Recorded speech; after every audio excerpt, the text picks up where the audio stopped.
Hi, this is Keith. I'm here to do a very preliminary review of the XS100i Action Cam from Polaroid. Yes, I just bought this camera. The video clips I'm just about to show you are the first ones I've taken with this camera, and I've yet to see them myself. So I'm just going to go through them and show you what this camera can do, and I'll find out myself what they look like as I'm going through my video editor. So here we go.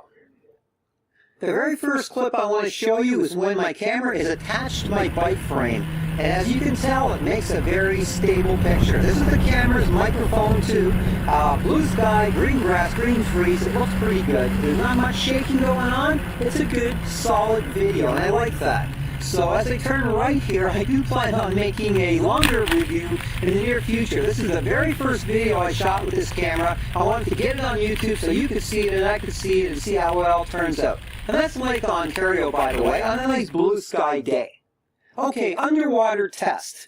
Every action cam should be able to go underwater. This one's no exception. It's really good underwater, actually. It's one of the best things it does. I even read that the microphone is specially made to work underwater, and you can hear it.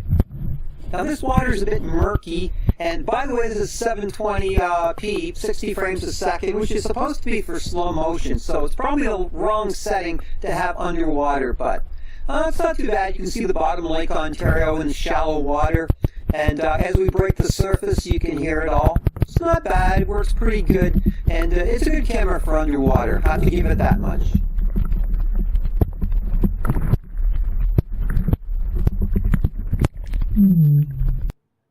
The next test, the slow motion test. Of course, an action cam has to be able to slow the picture down. And this is me, yes, bouncing a tennis ball up and down. 720p, 60 frames a second. This is supposed to be the sports setting, so this is me doing the sports thing. And if you can tell, what the picture's like. Now, right now, I'm watching it through my video editor, which is kind of making it a low resolution, so I can't really tell the clarity. I'll have to play it back and see it for myself. But like I said, this is very preliminary. Okay, this is me serving directly at the camera. So we'll slow it down and see if I can hit the camera. That's what I'm aiming at. I'm aiming at the camera. So let's watch that tennis ball. It's coming at us.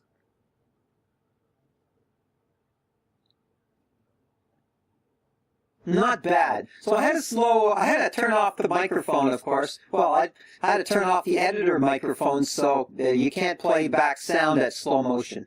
So here's my second serve at 720p. Let's see if I can hit the camera.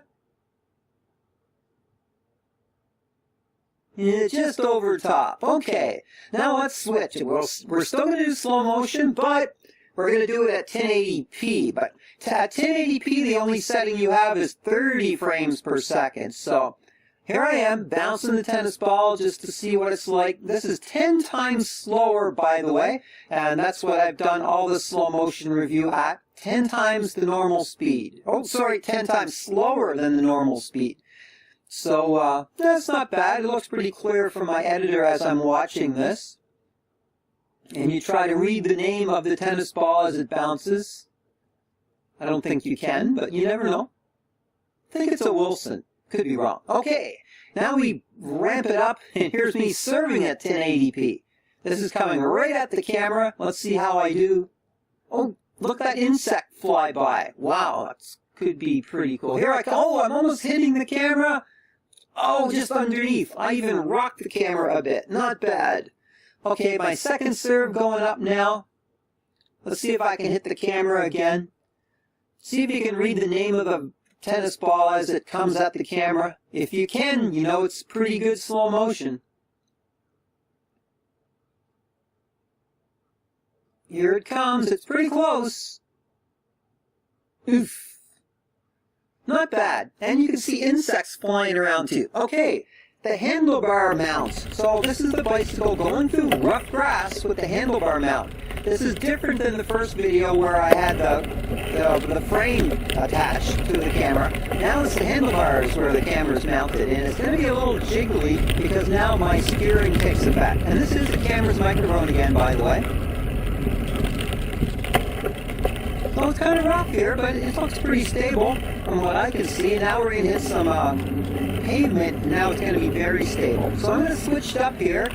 I turned the camera slightly to the left. So now you can see the traffic and not exactly where I'm going. You can see my left hand in the bottom corner.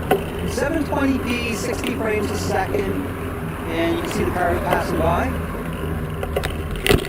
Now I'm going to cross the street,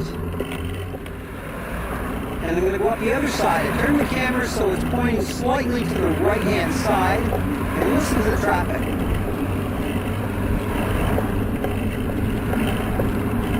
It's a bit bouncy here as I'm hitting the cracks in the curb, but it's not bad. So here I am. I'm on my way home, passing all these shrubs. So I'm going to try to go through the grass, try to rough it up a little bit.